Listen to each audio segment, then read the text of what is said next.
The Cuban Revolution, Fidel Castro's rise to power.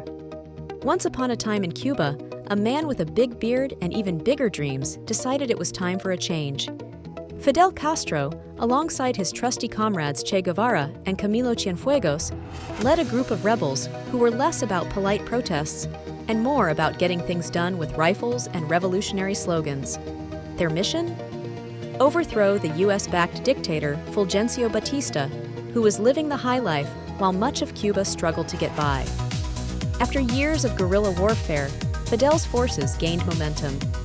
By late 1958, Batista probably started packing his bags, thinking, maybe it's time for a vacation, permanently.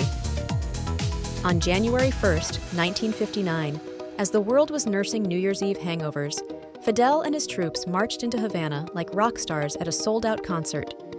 Batista? He fled the country faster than a Cuban cigar burns. The takeover wasn't just dramatic, it was revolutionary.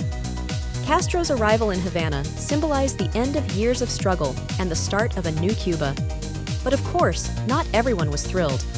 The upper class and political elites weren't fans of the land reforms and nationalization that followed. Many fled to Miami, creating a Cuban diaspora that would shape the US-Cuba dynamic for decades. As for Fidel, he became the poster child for revolutions worldwide, with his speeches that lasted longer than most people's attention spans. His vision of a socialist Cuba turned the island into a symbol of defiance against Western capitalism. So, January 1st, 1959, wasn't just the start of a new year, it was the start of a new Cuba. And Fidel's beard? It became just as iconic as the revolution itself. Some say it even had its own strategy meetings.